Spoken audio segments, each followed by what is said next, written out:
நம்ம வாழக்கூடிய வாழ்க்கையில் அப் அண்ட் டவுன் இருக்கிறது எல்லாருக்கும் இயற்கை தான். ஆனால் அது அமெரிக்காக்காரனுக்கு மட்டும் கிடையாது அப்படிங்கிறாரு ட்ரம்ப்.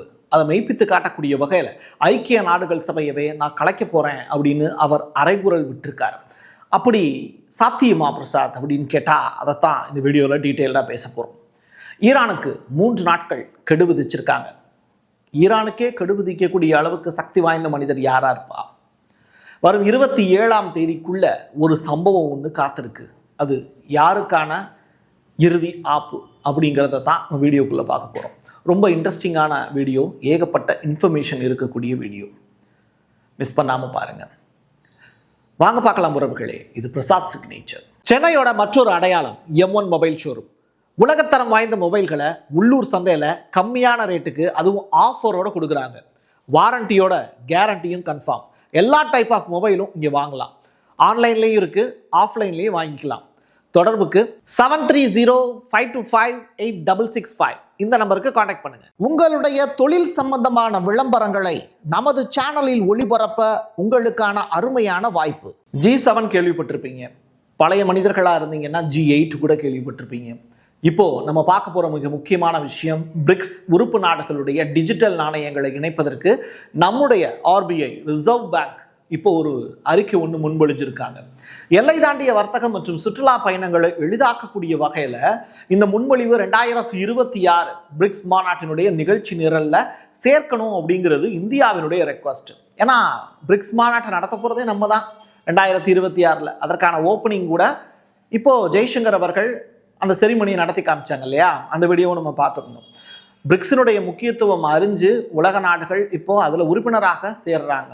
உங்களுக்கே தெரியும், பிரிக்ஸினுடைய அர்த்தம் பெரிதாக சொல்ல வேண்டிய அவசியம் அல்ல. B for Brazil, R for Russia, அதுக்கு பிறகு இந்தியா, சைனா, சவுத் ஆப்பிரிக்கா. இந்த 5 நாடுகள் தான் மிக முக்கியமான நாடுகளாக கருதப்படுது. அதை பார்த்து தான் அமெரிக்கா பயந்து டாலருக்கு நிகராக அப்படிங்கிற அந்த வார்த்தை போயிடுமோ அப்படிங்கிற பயத்தில் இப்போ ஏகப்பட்ட டாரிஃபை வச்சுக்கிட்டு இருக்காங்க. இது ஒரு புறம். ஈரான்ல அரசுக்கு எதிரான போராட்டக்காரர்கள் தொடர்ச்சியாக போராட்டத்தில் ஈடுபட்டுக்கிட்டு இருக்காங்க. டெய்லி மெயில் ஒரு ஷாக்கான ரிப்போர்ட் ஒன்று வெளியிட்டிருக்காங்க. 16,500 பேரை இதுவரைக்கும் ஈரான் அரசு கொலை செய்துள்ளது அப்படிங்கிறது தான் அந்த ரிப்போர்ட். இப்படி ஒரு சம்பவத்தை ஈரான் செஞ்சுருக்காங்களா? நம்மளோட கால்குலேஷன் கூட 12,000 ஆச்சே அப்படின்னு நான் கூட யோசிச்சு பார்த்தேன். ஆனால் 16,500 பேரை கொலை செஞ்சுருக்காங்கன்னு டெய்லி மெயில் ரிப்போர்ட் ஃபைல் பண்ணியிருக்காங்க. 3 லட்சத்துக்கும் அதிகமான பொதுமக்களை அவங்க காயப்படுத்தியிருக்காங்க அப்படிங்கிற ரிப்போர்ட்டையும் ஃபைல் பண்ணியிருக்காங்க. டிஜிட்டல் இருளின் மறைவில் ஒரு இனப்படுகொலையை ஈரான் நிகழ்த்தியதாக இங்கிலாந்து பத்திரிகையாக இருக்கக்கூடிய டெய்லி மெயில் ஷாக்கான ரிப்போர்ட்டை வெளியிட்டிருக்கு. இங்கிலாந்துலேருந்து ஒரு செய்தி வருது அப்படின்னா அது உண்மையா பிரசாத் அப்படின்னு கேட்டால் BBC அவங்களோடது தான். ஸோ ப்ளூம்பர்க்ல இந்த மாதிரியான மிக முக்கியமான செய்திகள் அங்கிருந்து தான் அதிக அளவில் பிரசுரிக்கப்படுது. அமெரிக்காவும் இங்கிலாண்டும் தான் உலகத்தினுடைய செய்தியில் முடக்கி வச்சிருக்காங்க. அவங்க தான் செய்திகளை டெலிகாஸ்டும் பண்ணுறாங்க. அப்படிப்பட்டவங்க சொல்கிறத நம்ம நம்பிதான் ஆகணும், வேறு வழி இல்லை. சரி, அல்பனீஸ் இவங்க ஒரு ஸ்பீச் ஒன்று கொடுத்துருக்காங்க. இவங்க யாரு அப்படிங்கிறத நான் சொல்கிறேன். பட் ஐக்கிய நாடுகள் சபையில் மிக முக்கியமான நபர் இவங்க. அவங்க என்ன ஸ்பீச் அப்படி கொடுத்துருக்காங்க அப்படிங்கிறத இப்போ நம்ம பார்க்க போகிறோம். ஐநாவினுடைய சிறப்பு அறிக்கையாளர் தான் இந்த அல்பனீஸ். காசாவில் ஏற்பட்டிருக்கக்கூடிய உண்மையான இறப்பினுடைய எண்ணிக்கை 6,80,000 பேருங்கிறாங்க. எப்பா, இப்போ ஈரான்ல சொந்த நாட்டு மக்களையே ஈரான் அரசு கொலை பண்ணுது அப்படின்னு சொல்லி அமெரிக்கா போர் தொடுக்குதே.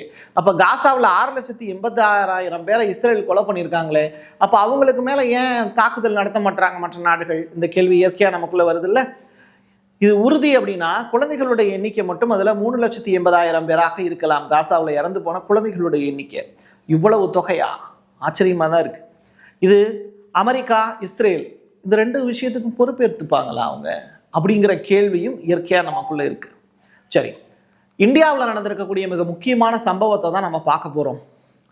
மோடி அவர்கள் யாரோ ஒரு மனிதரை கட்டி தழுவக்கூடிய காட்சி ஏர்போர்ட்டில் நடக்குது. சுற்றி பார்த்தீங்கன்னா நம்முடைய பாதுகாப்பு அதிகாரிகளோடு சேர்த்து இராணுவ மரியாதையோடு ஒருவர் அழைத்து செல்லப்படுகிறார். இவர்னா தலையில் தொப்பி இப்பெல்லாம் போட்டிருக்காரு, அரபு நாட்டை சேர்ந்த ஒருத்தராக இருப்பாருங்கிறத கெஸ் பண்ணியிருப்பீங்க. பட் இவர் யார்? UAE, சவுதி அரேபியாவோட இப்போ சண்டை போட்டாங்கல்ல, எங்கே? ஏமனில் வச்சு.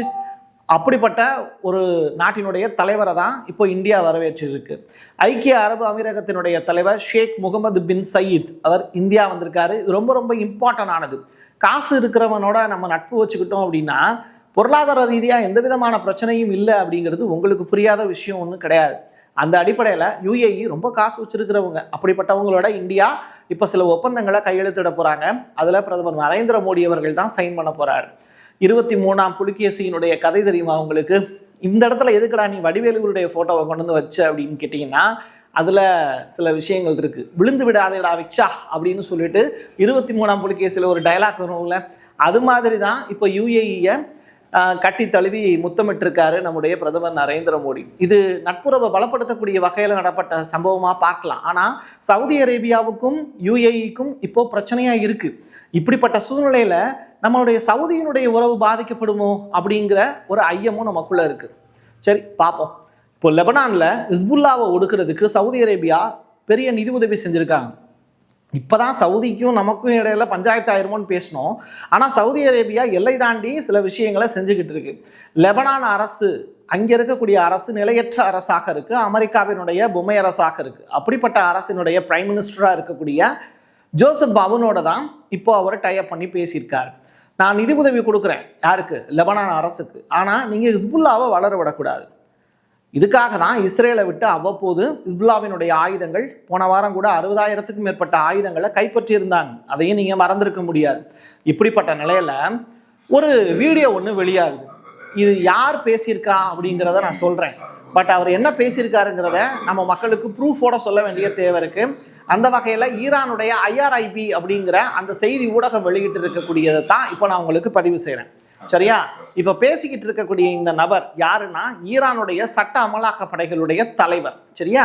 அவரு கலவரங்கள்ல பங்கேற்றவர்களுக்கு உங்களையே எங்கள்கிட்ட வந்து ஒப்படைச்சிருங்க, அப்படி நீங்க உங்களை எங்க கிட்ட வந்து, அதாவது என்ன சொல்றாங்க, சரணாயிடுங்க அப்படின்னு சொல்றாங்க. அப்படி பண்ணீங்கன்னா உங்களுக்கான தண்டனை அப்படிங்கிறது குறையும், தண்டனையினுடைய அளவு குறையும். தூக்கு தண்டனையா இருந்தா ஆயுள் தண்டனை அந்த மாதிரி குறைப்போம் அப்படின்னு சொல்றாங்க. வித்தின் 3 days தான் உங்களுக்கு டைம். ஏன்னா போராட்டம் அதிகமான அளவில் நடந்துகிட்டு இருக்கு. இப்படிப்பட்ட நிலையில போராட்டத்தை ஒடுக்கணுங்கிறது எங்களுக்கு வந்திருக்கக்கூடிய உத்தரவு. அதை நாங்கள் செயல்படுத்தணும்னா போராட்டக்காரர்கள் தானா முன் வந்து சரணாயிடுங்க, இல்லாட்டி உயிர் பலி நிச்சயம் அப்படின்னு மிரட்டல் விட்டுருக்காரு. உலகத்தினுடைய ஒத்துழைப்பை அமெரிக்கா தேவையற்றதாக கருதுகிறது அப்படின்னு ஐக்கிய நாடுகள் சபையினுடைய பொதுச் செயலாளர் குட்ரஸ் அவர்கள் இப்போ முக்கியமான ஸ்டேட்மெண்ட் சொல்லியிருக்காரு.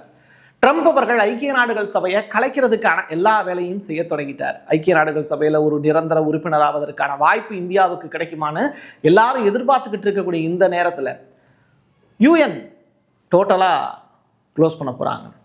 UNSC நிரந்தர உறுப்பினர் சபை அது ஒரு பக்கம் இருந்துக்கிட்டே இருக்கும். பட் ஐக்கிய நாடுகள் சபையில் 196 நாடுகள் உறுப்பினராக இருக்காங்கல்ல, அதுக்கு பதிலாக பீஸ் ஆஃப் போர்டு அப்படின்னு சொல்லிட்டு ட்ரம்ப் ஒரு புதியதொரு அமைப்பை ஏற்படுத்தியிருக்கார். நீங்கள் காசாவில் புதியதொரு அமைப்பு ஏற்படுத்தினாங்கல்ல, அமைதிக்கான ஒரு வரைவு குழு அப்படின்னு சொல்லி ஒன்று ஏற்பாடு பண்ணாங்க. அதே மாதிரி இங்கே வந்து பீஸ் ஆஃப் போர்டு அப்படிங்கிற பேரில் ஒரு புதியதொரு அமைப்பை ஒட்டுமொத்த உலக நாடுகளுக்கும் சேர்த்து ஏற்படுத்துகிறார்.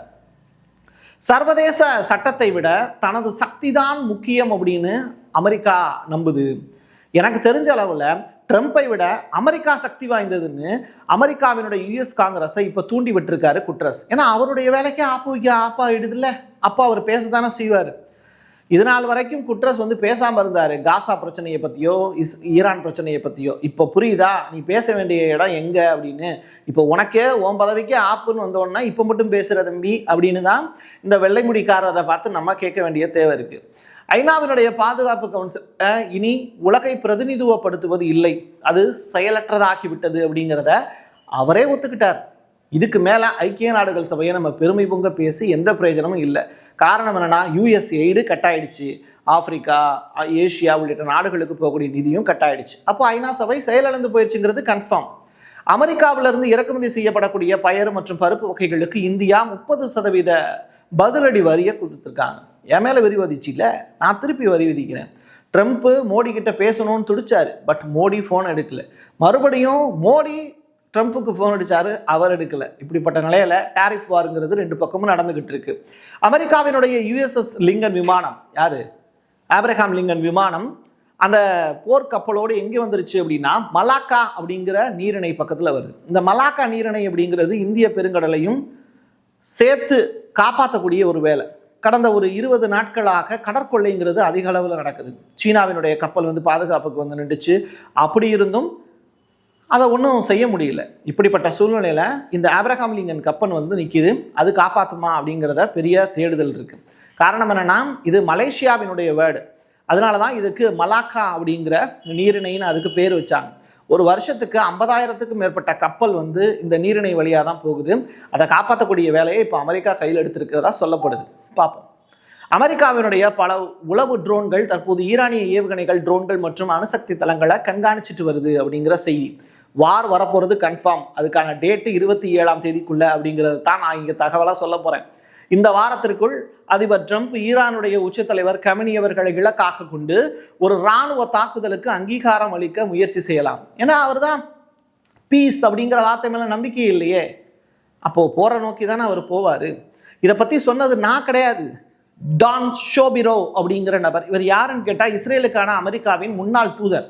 அவர் இந்த ஸ்டேட்மெண்ட்டை சொல்லியிருக்கிறது தான் ரொம்ப முக்கியத்துவம் வாய்ந்தது. வரக்கூடிய 27ஆம் தேதிக்குள் ஈரானில் பெரிய சம்பவம் ஒன்றை இஸ்ரேலோ அமெரிக்காவோ செய்ய போகுது. வித்தின் 1 வீக்ல வார் பற்றிய அப்டேட்டோட நான் உங்களை சந்திக்கிறேன். என் கையெழுத்து என் மக்களுக்கானது உறவுகளை மீண்டும் ஒரு பதிவில் சந்திக்கலாம். நன்றி, வணக்கம். சென்னையோட மற்றொரு அடையாளம் M1 மொபைல் ஷோரூம். உலகத்தரம் வாய்ந்த மொபைல்களை உள்ளூர் சந்தையில் கம்மியான ரேட்டுக்கு, அதுவும் ஆஃபரோட கொடுக்குறாங்க. வாரண்டியோட கேரண்டியும் கன்ஃபார்ம். எல்லா டைப் ஆஃப் மொபைலும் இங்கே வாங்கலாம். ஆன்லைன்லேயும் இருக்குது, ஆஃப்லைன்லேயும் வாங்கிக்கலாம். தொடர்புக்கு 7305258665 இந்த நம்பருக்கு காண்டாக்ட் பண்ணுங்க. உங்களுடைய தொழில் சம்பந்தமான விளம்பரங்களை நமது சேனலில் ஒளிபரப்ப உங்களுக்கான அருமையான வாய்ப்பு.